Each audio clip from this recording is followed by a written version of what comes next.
These are the two teams that Forest are sandwiched in the middle of. Arsenal will be hosting Chelsea in the big game tomorrow. Arsenal favourites to win this one. You agree? Yeah. I mean, they were able to make a lot of changes for the PSV game. So there's been a rest, although Chelsea did make some changes for their game against Copenhagen.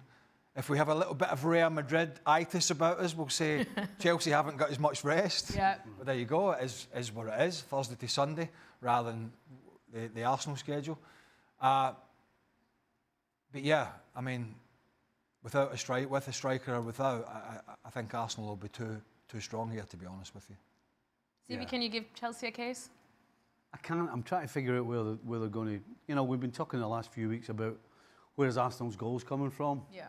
Well, you can say the same thing about Chelsea. I mean, I never thought at the start of the season I would say, I think they're missing Nicholas Jackson. But I think they are, because he doesn't give them that silky finish up top. But what he does do is he moves defenders around, he runs in behind, he opens up spaces, particularly for Cole Palmer. And since Nicholas Jackson has been out, Cole Palmer's steadily kind of drifted a little bit from that silky goal-scoring genius to now he's kind of struggling. He's kind of overdoing things to try and get back that magic. And I think a lot of it is down to the fact that Jackson's not playing. So, yeah, I'm not sure where Chelsea's goals are coming from. Arsenal's at home. I expect Arsenal to win this game. They're in the same boat, Chelsea, in a sense that Man City are in, whereas they're sort of looking over their shoulder at those that may make a run. Villa, Newcastle, Bournemouth, anybody like that, Brighton. So they're looking over their shoulder. They can't afford... I mean, obviously if they pick up a point in this game, it's not bad. If they get 3, it's great. But they're in a position where they have to have a bad 4 or 5 games in a row towards the end of the season.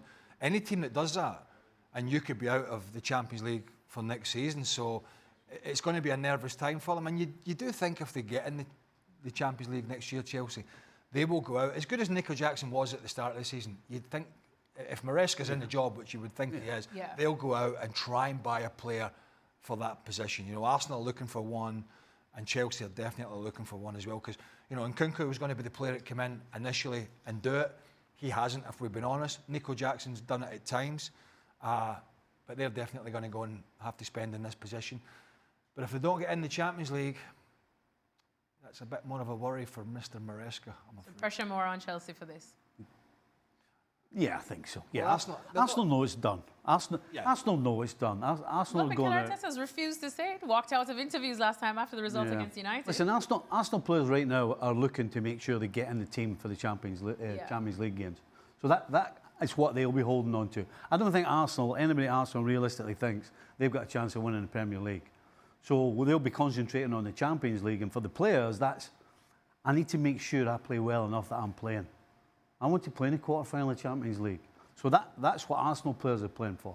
And you can kind of sell that a little bit to the crowd and the media if the league has gone, which it has.